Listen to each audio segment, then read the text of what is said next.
طلبا وہ ہیں جنہوں نے یہاں سے سند فراغت حاصل کی.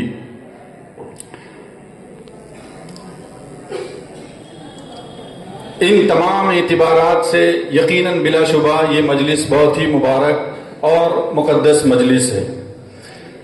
جو آیت کریمہ میں نے آپ حضرات کے سامنے تلاوت کی، اس آیت کریمہ کے اندر آپ نے یہ آیت کریمہ اس مجلس میں بھی سنی اور اس سے پہلے بھی سنتے رہے ہیں،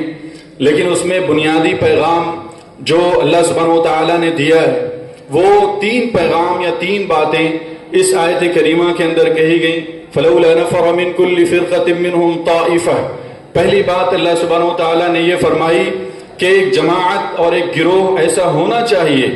جو علم دین کے حصول میں اپنے آپ کو لگائے اور اپنے آپ کو منہمک کرے علم دین کے حصول میں. فَلَوْلَا نَفَرَ مِن كُلِّ فِرْقَةٍ مِّنْهُمْ طَائِفَةٌ لِيَتَفَقَّهُوا فِي الدِّينِ. تو پہلی بات یہ بتائی اللہ سبحانہ و تعالیٰ نے کہ ایک گروہ ہونا چاہیے، اور وہ گروہ میں سمجھتا ہوں کہ آپ ہیں، اس میں کسی کو کوئی شک نہیں. وہ گروہ وہ لوگ ہیں جنہوں نے کتاب و سنت کا علم حاصل کیا اور کتاب و سنت کو اپنے سینے میں بسایا اور کتاب و سنت کی تعلیمات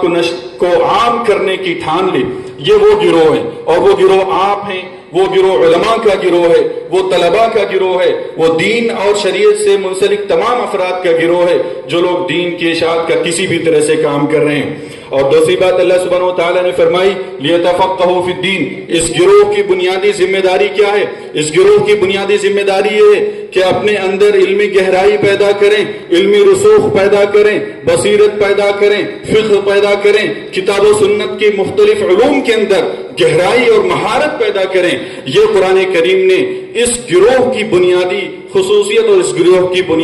گروہ کا بنیادی جو ذمہ داری بنتی ہے وہ بیان فرمائی. لِيَتَفَقَّهُوا فِي الدِّينِ وَلِيُنذِرُوا قَوْمَهُمْ إِذَا رَجَعُوا إِلَيْهِمْ لَعَلَّهُمْ يَحْذَرُونَ. اور تیسری بنیادی ذمہ داری اللہ سبحانہ و تعالیٰ نے اس آیت کریمہ کے ذریعے سے اس گروہ کی یہ فرمائی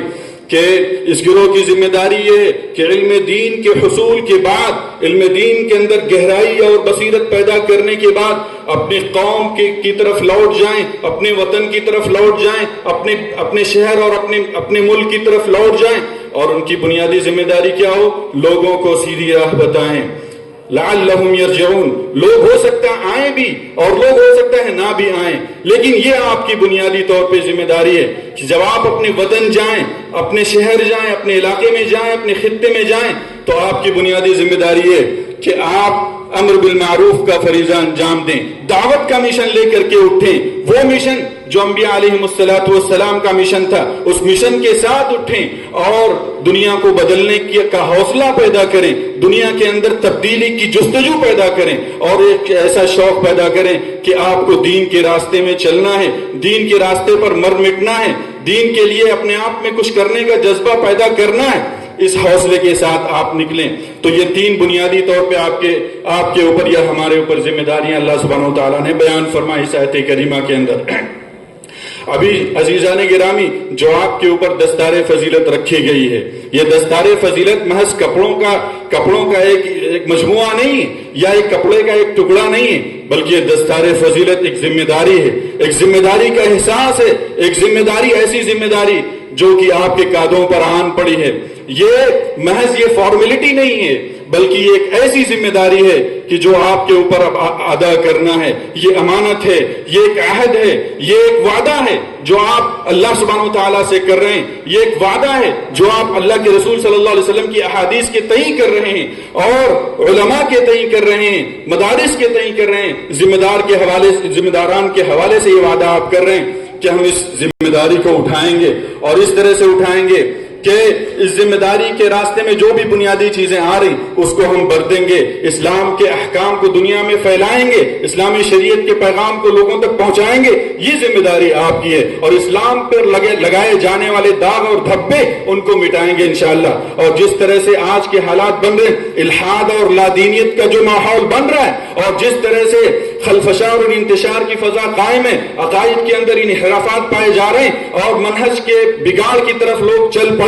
اسلامی عقیدے کی بگاڑ کی طرف لوگ چل پڑے، ان تمام حوالوں سے اپنے اندر ایک عہد پیدا کرنا ہوگا، ایک عزم پیدا کرنا ہوگا، ایک جذبہ پیدا کرنا ہوگا کہ ہم اس کے لیے تیار ہیں۔ یہ پگڑی یا یہ دستار فضیلت اس بات کی متقاضی ہے، لہذا اس وعدے کو کبھی نہ بھولیں، اپنے اساتذہ کے ساتھ وفا رکھیں، اپنے جامعہ کے ساتھ وفا رکھیں اور اپنے ذمہ داران کے ساتھ وفا رکھیں۔ آپ نے جو ایام یہاں پہ گزارے ہیں ان ایام کی قدر کریں۔ ان ذمہ داران جامعہ نے، ہمارے ناظم صاحب نے، شیخ الجامعہ صاحب نے، اساتذہ گرامی قدر نے جس طرح سے قربانیاں دی ہیں، آپ کے لیے آپ کے کھانے کپڑے کا انتظام کیا، آپ کے کھانے کے لیے انتظام کیا، آپ کی رہائش کا انتظام کیا، ہر وہ ممکن سہولت دی جو سہولتیں ایک طالب علم کو دی جانی چاہیے، حتی المقدور وہ اس میں کمیاں بھی ہوں گی لیکن ان کمیوں کی طرف دیکھنے کی ضرورت نہیں ہے، بلکہ آپ نے جو یہاں پہ پیما باندھا ان تمام چیزوں کے ساتھ، ان کی قدر کا تقاضا یہی ہے، اس کی اہمیت کو سمجھنے کا تقاضا یہی ہے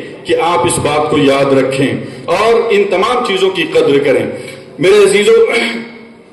آپ یہاں سے فارغ ہونے کے بعد جب جائیں گے تو آپ کے سامنے مختلف میدان عمل آپ کے سامنے آئیں گے، آپ کے سامنے تعلیم کا مرحلہ بھی ہے۔ اگر آپ کو اجازت ملتی ہے آگے تعلیم حاصل کرنے کی، آپ ضرور آگے تعلیم حاصل کیجئے اور ہندوستان کی یونیورسٹیوں سے خاص طور پہ اپنا رابطہ مضبوط کیجئے۔ آپ دنیا کی کسی بھی یونیورسٹی میں جائیں، ہمارے لیے خوشی اور سعادت کی بات ہوگی۔ آپ سعودی عرب کی یونیورسٹی میں جائیں، آپ دبئی کی یونیورسٹی میں جائیں، قطر اور امارات کی یونیورسٹی میں جائیں، ہمارے لیے خوشی کی بات ہوگی۔ لیکن یہاں کے جو حالات ہندوستان کے بن رہے ہیں ان حالات کی روشنی میں ہندوستان کی ڈگریوں کی اہمیت غیر معمولی ہے، اس کو آپ اپنے ذہن میں محفوظ رکھیں۔ آپ کے سامنے تعلیم کے بعد دوسرے مراحل بھی آتے ہیں، تدریس کا مرحلہ ہے۔ تدریس کا موقع اگر آپ کو ملتا ہے آپ اس کو غنیمت جانیے، تدریس کا موقع اگر آپ کو ملتا ہے اس کی اہمیت کو سمجھیے۔ تدریس محض کلاس میں جا کر کے کتابیں پڑھا دینا نہیں ہے، بلکہ تدریس کا مطلب یہ ہوتا ہے کہ آپ ایک نسل کی تربیت کر رہے ہیں، ایک معاشرے کی تربیت کر رہے ہیں، ایک سماج کی تربیت کر رہے ہیں، ایک سوسائٹی کی تربیت کر رہے ہیں، ایک قوم کی تربیت کر رہے ہیں، بلکہ میں اگر یہ کہوں کہ پوری نسل کی آپ تربیت کر رہے ہیں، ایک عہد کی آپ تربیت کر رہے ہیں، ایک پوری صدی کی آپ تربیت کر رہے ہوتے ہیں۔ لہذا اس ذمہ داری کو برتنے کے جو تقاضے ہیں ان تقاضوں کو عمل کرنا اور انہیں بروئے کار لانا یہ بہت ہی ضروری چیز ہے۔ تو تدریس کو آپ معمولی نہ سمجھیں بلکہ تدریس کی اہمیت کو سمجھیں۔ اگر آپ کو موقع مل رہا ہے اس میں آپ آگے بڑھیں اور پوری ذمہ داری اور امانت کے ساتھ آگے بڑھیں، اور اگر یہ جذبہ دل کے اندر ہے کہ ہم کچھ دیں گے، ہم طلبہ کو کچھ بنا کے چھوڑیں گے، تو یقین جانیے کہ ایسے اساتذہ قوم کی بہت بڑی امانت ہوتے ہیں، اور آپ جو ہے وہ اس کو پیسوں سے نہ تولیے، آپ اس کو دوسری چیزوں سے نہ تولیے، کیونکہ اس حوالے سے مشکلات بھی آئیں گی، ایسے لوگ بھی آپ کے سامنے آئیں گے جو آپ کے سامنے مشکلات کھڑی کریں گے، مصائب آپ کے سامنے ڈالیں گے، کوڑے کرکٹ ڈالیں گے، لیکن آپ کو اپنے مشن کو سامنے رکھنا ہے، اور وہ مشن یہ ہے کہ ایک نسل تیار کی جائے، دینی بنیادوں پر ایک نسل تیار کی جائے، شرعی بنیادوں پر ایک نسل تیار کی جائے، ایمان اور یقین کی بنیادوں پر ایک نسل تیار کی جائے، اخلاص اور صدق و وفا کی بنیاد پر ایک نسل تیار کی جائے۔ اگر یہ عہد آپ کرتے ہیں یقین جانیے باذن اللہ تعالی آپ ایک عہد کے ایک اہم آدمی ہیں، اگرچہ دنیا آپ کو نہ جانے، اگرچہ آپ معروف نہ ہوں، لیکن یقین جانیے کہ آپ بہت بڑے منصب پر فائز ہیں۔ اور دوسری بات اور اہم بات یہ ہے کہ فراغت کے بعد ایک دوسرا میدان دعوت کا میدان ہے اور تبلیغ اور ارشاد کا میدان ہے۔ آپ کسی مسجد کے اندر امام بن جائیں، خطبات کا اہتمام کریں، یہ کوئی معمولی چیز نہیں ہے، یہ کوئی معمولی چیز نہیں ہے، بلکہ یہ بھی امت کے حوالے سے ایک بہت ہی بنیادی اور اہم فریضہ ہے۔ آپ امامت کو خطبات جمعہ کو غیر معمولی سمجھیں، اس کے ذریعے